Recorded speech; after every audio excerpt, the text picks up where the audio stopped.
Ayo, what is poppin' poppers? In today's video, I'm going to be going over my most expensive pops in my collection 2020. So let's get into it. Alrighty, so I'm going to be doing my top 5 most expensive pops in my collection. These are all going to be in Canadian prices. And I made one of these last year, but it has changed a lot since last year. The number 1 pop, I believe, is still the same, but most of the other pops on our list have changed. So I wanted to make another video on this. Also, I'll be trying to post more in the next upcoming weeks because of the whole extra long break, so I do have more free time to make videos, so I will be doing some more videos, so stay tuned for that. So starting off at number 5, we have Superman, and this is 07 in the Pop Heroes line, so this is one of the older pops in my collection. In this line, we have Batman, Robin, Batgirl, Joker, the Riddler, and the Penguin. And in Series 2, this is actually when they had Series 1 and Series 2 in the back of the box, which I thought was pretty cool. Series 2 actually has a pop, which I'm holding here, and that's Superman, Wonder Woman, Green Lantern, and the Flash. It's a really, really old line. Some of these pops are worth a lot now. I believe the Penguin and the Riddler are worth quite some money, and the Joker as well, maybe. I don't know about the Joker, but I know those two for a fact are worth quite a bit now.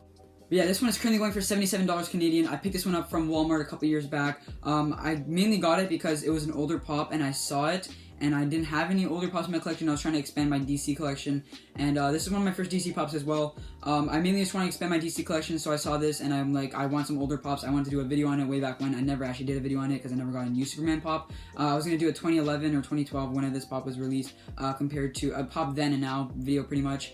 And I got this pop just for that video, never really did the video, and I kept on to it because it started going up in value, and it's my only Superman pop. Actually, no, I do have the Superman from the Justice League, but it's pretty cool always having an older pop in your collection.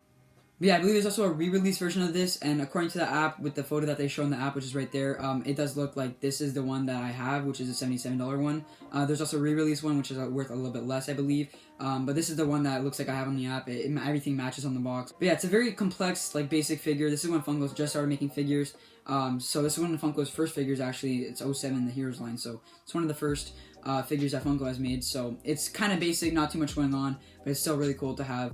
Sometimes basic and complex pops are always nice to have. And yeah, there we have Superman at number 5 at $77. Next up, we have a pop that's actually just recently went up a lot in value, and that is Grunkle Stan from Gravity Falls. This is $242 in the pop animation line. In this line, we have Dipper, Mabel, Bill Cipher, Grunkle Stan, and there's also a Chase Dipper and a Chase Bill, which are also worth quite a bit of money around this one, I believe. And there's also a Waddles, which is a Hot Topic exclusive, as well as a Mabelcorn Mabel, which is a Hot Topic exclusive. I have this whole line except for the 2 Chases. It would be nice to have the 2 Chases, but they're just not on top of my list. I just mainly wanted to have the pops. So as of right now, filming this video, this pop is currently worth around $80, $78, $79, I believe. So this pop recently just went up a lot in value. For the past, like, a year or so, it's been around 30, 40, and just this past week, it went up to, like, 80, 70 Canadian. So I thought that was pretty neat, since these are starting to get really old. I believe these were released in, like, 2017. The Hot Topic sticker is blocking the bottom there, so I can't exactly tell. But I believe these were released in 2017. I remember picking this one up from Hot Topic as well as the whole other set when I went there, because I went the day these came out because I love the show. I think this line has a lot of potential, and they kind of stopped this line way too soon. Like, especially for this line, I'd love to see as Zeus, Wendy, Robbie, Gideon, a lot of other main characters, Old Man McGucket, a lot of other characters that I'd love to see from this line. That they never ended up doing, but I'm surprised because this line did really well, and I know a lot of people love this line. But the one thing about this pop that I actually have, mine in particular, is that the stand actually doesn't work properly. Like, he kind of always tilts forward, and the staff fell out of his hand. I actually found someone else that actually has the same issue with me. The stand fell out of his hand. Like, it just fell out. Like, I didn't take it out of the box, like, wrongly or anything. The day I took it out of the box, it just fell out, and I was really bummed out about it. But I never actually happened to put super glue back into it or anything, because you could just, like, kind of push it in, and it, like, fits kind of fine. Also, one thing I do love about the Gravity Falls pops is on the back there, you can see, like kind of words there. Basically, those words are like have a secret meaning, and each of these have a secret meaning. I remember doing a whole video on these way back when. I don't know exactly what this pop means on the back of it, but yeah, I know it means like something pretty cool. It's like something to do with toys, like the toys are watching you or something like that. And yeah, there we have Grunkle Stan. So coming in at number 3, we have Luna Lovegood, which is currently worth $120 Canadian. This was limited to San Diego Comic-Con 2017, and this was a shared Hot Topic exclusive. This pop is 41 in the Pop Harry Potter line. In this line, we have Harry Potter, George and Fred Weasley, I forgot her name, Bellatrix Lestrange, Lucius Malfoy, I forgot her name as well, Minerva McGonagall, and Mad-Eye Moody, and Dolores Umbridge, I forgot her name as well. I used to be a really big fan of Harry Potter, and when I saw this pop, I immediately got it. I have quite a few pops of Harry Potter, maybe like 10 or 11. Those were like my big collection back then, and then I started focusing on bigger collections like my Rick and Morty, Walking Dead, and stuff like that. But yeah, this pop is currently worth $120 Canadian. It always was worth quite a lot. It was around the $100 range for a while, and just jumped like $20 this past year. So that was pretty cool. This was my number one pop for a pretty long time, until I got my number one pop now, which I'll show off later on in the video. This was the first San Diego Comic Con that I picked up alongside T-Dog, Cartman, or the Coon rather, and Mintberry Crunch that year. This is actually a really well done and detailed pop. Most of the Harry Potter pops are well done and detailed. That's why I do love the Harry Potter line. And yeah, there we have Luna Lovegood. So coming in at number 2, we have Coby Ryan. This is 24 in the pop animation line.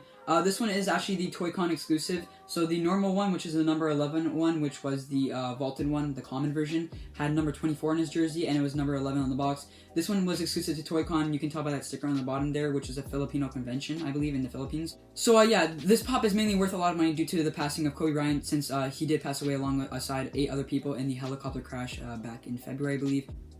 And that's what kind of brought the value of this pop up, and it's really sad and disgusting that the pop value goes up when people pass away.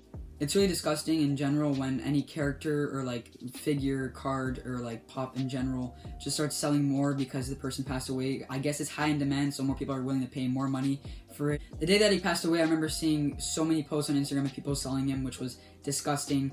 It was literally like they're selling for like $800, $700 for the one that I have because it was an exclusive. The other ones people were selling for like $500. The old retired one where he's in a yellow jersey, people were selling for $300. But yeah, Coby Ryan was worth around $30, $40 for a while, and due to his passing, he gained up, I believe, like $200, and he went up. At one point he was at $300, and he kind of settled down now, so he's sitting around $220 Canadian. But yeah, I picked this one up for $30 out of a Fugitive Toys mystery box back in summer at Fan Expo.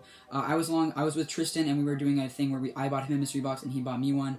And I remember the one that I bought him had Coby, and the one that he bought me actually had Coby, and another one that he bought actually had Coby as well. So we got 2 Cobys that day. And yeah, there we have Coby Ryan, 24. And yeah, there we have the number 8 jersey Toy-Con exclusive Coby Ryan coming in at my number 2 on my. So my most expensive pop in my collection is Roy, which is currently $252 Canadian, 418 in the pop animation line. In this line, we have Rick and Chair and Morty and Chair, as well as Roy. Roy was exclusive to GameStop and EB Games in a box, which basically came with, I believe, Roy and Rick, Rick and Morty, or Morty and Roy. When these originally came out, I actually bought a box for around $70 from EB or GameStop's website. $70 shipped from GameStop's website because I just really wanted the box, and they didn't come out into Canada. Around 6 months later, they started hitting stores. And from that box, I got Rick and Morty, and Roy was the one that I needed. And Roy was considered the chase out of the box since no one was really getting him, and he was kind of harder to get out of the 3 characters. But yeah, like I said, I didn't manage to get this one out of the box. But Top Pops actually opened up 2 of those boxes on his channel, and he got Roy and Morty and Roy and Rick. So he got 2 of the Roys, and he had an extra one, which was slightly damaged on the side. I believe there's like a little ding on the side over here, but I actually fixed it by flattening out the box and then putting pressure, and there's like a whole technique I did. I remember watching a video and then deciding to do it to this one, and it worked actually pretty well. And then Tristan asked me since I needed him, he was like, I can sell it to you. At the time, it was worth around $50. He's like, I can sell it to you for $20 since it's slightly damaged. I'm like, yeah, sure, I'm fine with that. Or it was actually Noah, which is Tristan's brother. Noah actually had it, and he said he could sell it to me for $20. I'm like, yeah, sure, I'm 100% down for that since I couldn't find it anywhere. And then flash forward a year later or 2 years later, it's worth $252 now. I believe its peak was $300. At a point, it was at $300 Canadian. But now, as of right now, it's around $250. This guy will continue to go up. He was probably in the show for maybe a good 5 minutes, and that was a great scene. I'm not even gonna lie. It was basically the game where Morty and Rick were playing in the chairs, and that's why they made Morty and Rick in their chairs as well. And that's the whole episode when they went to Blitz and Shits. And yeah, like I said, this guy was a chase out of the box, so basically it was high in demand. That's why people were paying that much money for this guy. But yeah, there we have Roy on my number 1 list. Anyways, guys, that's been it for today's video. I hope you guys enjoyed. If you did, please drop a like on this video. Hit that subscribe button if you're new here, and leave a comment in the comments below letting me know what your most expensive pop is in your collection. I would love to know. And yeah, subscribe to the channel if you're new here. Hit that post notification bell to stay up to date with all my content, and I'll catch you next time. Peace.